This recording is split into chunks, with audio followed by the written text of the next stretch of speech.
So, so she mentored me, and then I had the opportunity to see her at a show, and also to see my best friends Josh and Jen, because they lived in the same town in Manitowoc. So I was like, well, it's a no-brainer. So Scott and I decided to drive to Manitowoc to see her last summer, but we were getting a little bit nervous because not only were we going to dance to her, but we were going to get to meet her. Well, what happened if I met her and I didn't like her? Would I still like her music? I mean, what if she was a fucking dick? I mean, I never really wanted to listen to Rob G's music after I met that guy. So anyway, yes, I met her, and guess what? She wasn't a dick. She's like the coolest person I know. So yeah, I still like her and her music. And actually, we became friends. I do have a prop. I wonder if you can see it in this flashlight. I got light in my head. That's pretty cool. See, this is proof that Brenda and I became friends. Not only were we friends, but our boobs kissed. Look at that. Brenda, did you know our boobs were kissing? It's just like a little nuzzle, you know. It wasn't a French kiss or anything.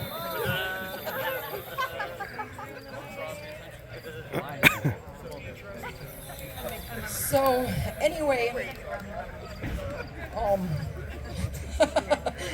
yeah, so I was talking about like rubbing shoulders with stars and stuff like that, and over the years I've actually met quite a few of our like famous DJs in the scene and got to hang out with them. Like, for example, I got to lounge around with Johnny Aquaviva after a Plus A party, and you know, I can even call him Johnny.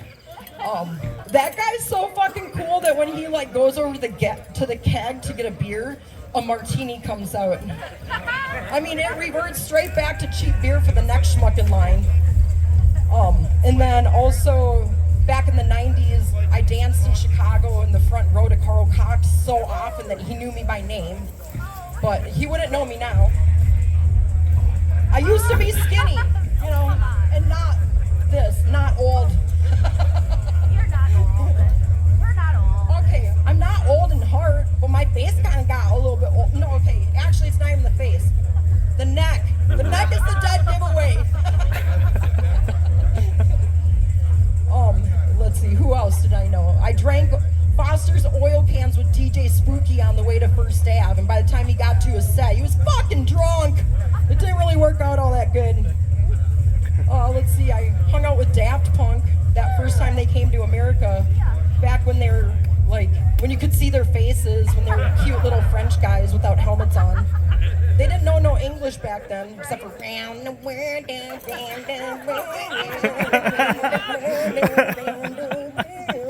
something like that. I don't even think they sang it. I think they just like made the robot sing it. Let's see, who else? Oh yeah, I went on DJ tour with Fishead, and then I learned about that saying, you know, about the guests overstaying their welcome and smell of bad fish after a few days. Okay, don't gasp. He hated me as much as I did at the end of the tour, but there's no sayings about like Lucky Charms getting soggy after 3 days and the milk going sour, you know?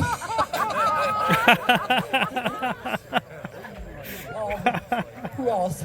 Let's see. A lot of name dropping. I hung out with Martin Kliehm. Do you guys know him? He started the Fuck Parade in Europe.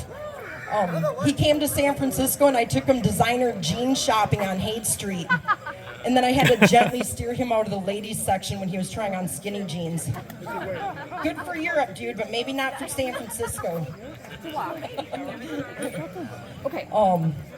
Yeah, so anyway, I haven't name dropped that much since the 90s. Do you guys remember that? Oh, Jesus. Name dropping was like an Olympic sport back then. Yes. I mean, the only thing worse than name droppers, I think, well, no, there's two things worse. Train spotters and whistleblowers. Oh, you like the whistleblowing? No. Okay. It's that guy. Get him!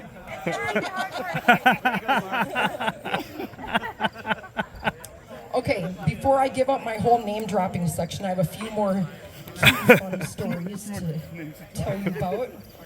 Oh my Like, God. for example, like that really awesome moment in time when because of Kurt's Hardcore Breakfast at Even Further 2019, I got the opportunity to drive Mark Arcardapane back to the airport. Yeah. And as I did so, I took the opportunity to pick his brain. And I asked him about his 100 different monikers, because his name just is not Mark Arcardapane, which is kind of hard to say. And I said, well, I've been thinking for a long time to change my name to Gabber Mama. And he goes, oh no, don't do it. And I was like, well, why not? You have like 100 different names. He's like, yeah, that's a mistake.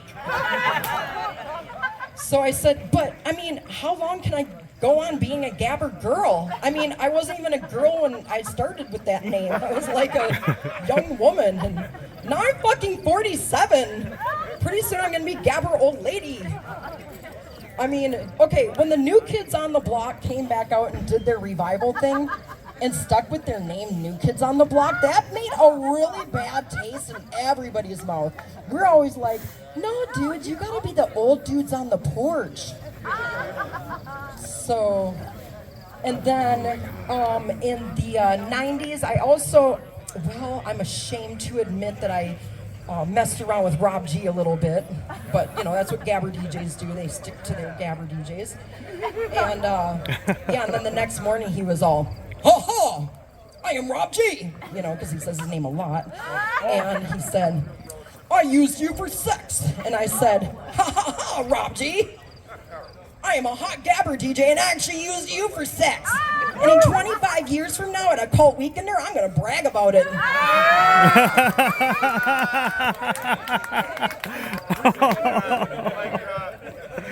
Damn. Yeah, so anyway, on that same day, I met his brother, who is also named Rob, which is really weird because I'm thinking, well, is the dad named Rob then too? And he just has like this whole kingdom of Robs.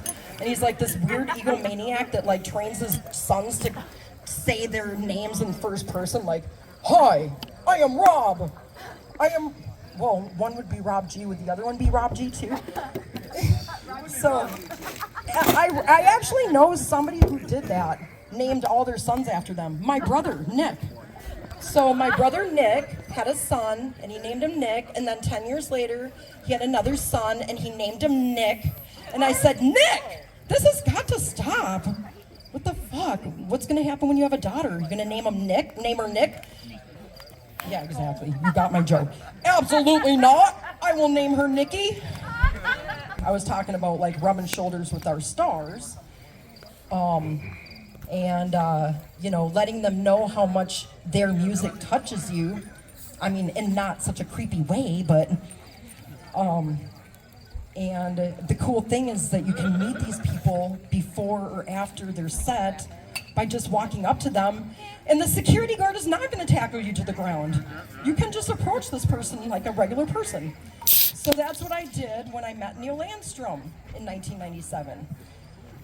He was playing a small club in San Francisco. I think it was called the Bahia de Cabana on Market Street, December of 1997. And I went to that club specifically to hear Neil Landstrumm, who was my techno hero at the time. And I had all of his 2 or 3 albums, Brown by August and Misunderstanding Disinformation. Is that right? It is this one. What happened to... Okay, this is the one where he decided to let us all know that he's a fucking alien. Okay. So anyway, when I went to that club, even though I was going to dance to Neil Landstrumm, I took a date. It was my first date with Baby Daddy, the co-founder of Lynx Rose. We got to the club and I started dancing. He was dancing. And I had just moved to San Francisco, and my main goal when I was going to be in San Francisco was to put together a hardcore crew, or find the hardcore kids, or start a hardcore scene, or find a hardcore scene, anything hardcore, right? So it had been months, and I couldn't find one inkling of hardcore of there, and I saw these 2 guys at the party, and they were wearing Ron D. Core jackets. So I abandoned the dance floor, went over and introduced myself to these guys. I was like, oh my God, are you fucking hardcore? And they were like, yes, we're hardcore. We're DJ Audio Tactics and DJ Aneurysm from Switchcraft Records. And yes, we will be friends. So, and then anyway, Baby Daddy wanders up and he's like, what the fuck? Are you hitting on these guys? We're on a date. I'm like, no, dude, I'm just trying to make new friends. Okay, a short while later, Neil Landstrumm descends upon the dance floor, and I see him going to his DJ booth. So I run like a rabid fan, and I say, Neil Landstrumm, I love you! And he just looks at me like, oh, who's this fucking nut? And then Baby Daddy wanders up behind and says, oh my God, I can't believe you're fucking hitting on this guy. And he looks like he's about to punch out Neil Landstrumm. So that makes me wonder how many famous, awesome DJs have been punched out by a jealous lover. They can't help it that they're talented and beautiful. So anyway,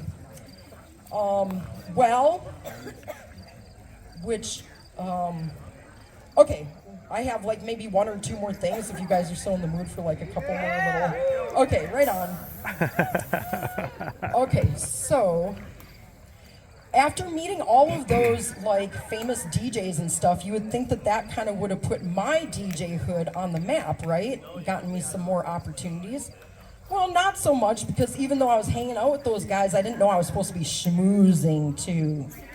So I wasn't doing it right. I'm kind of naive. And so that's why 30 years later, I'm DJing at a bar in a cornfield in Minnesota.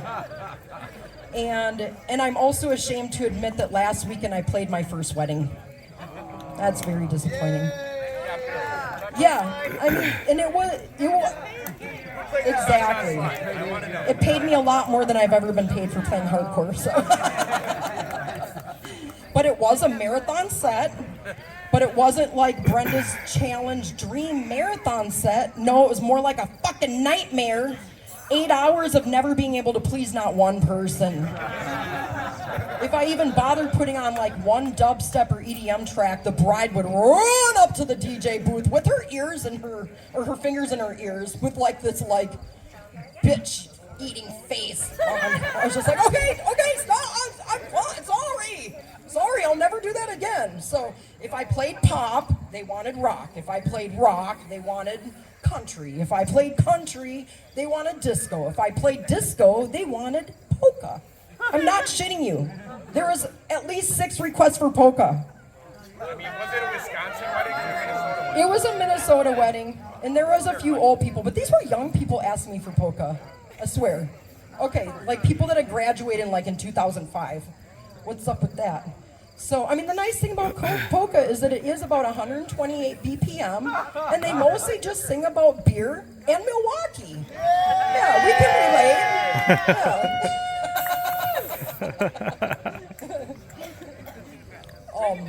So anyway, you know, as a hardcore DJ, I'm used to about half of the DJ floor clearing out when I get on the, when I drop that first hardcore track. But at the wedding, the entire dance floor cleared off when I dropped that first hardcore track.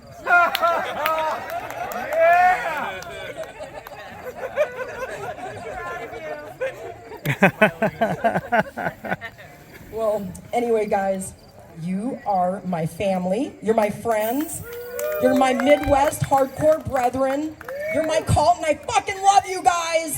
That's all the name dropping I got for tonight. Thank you.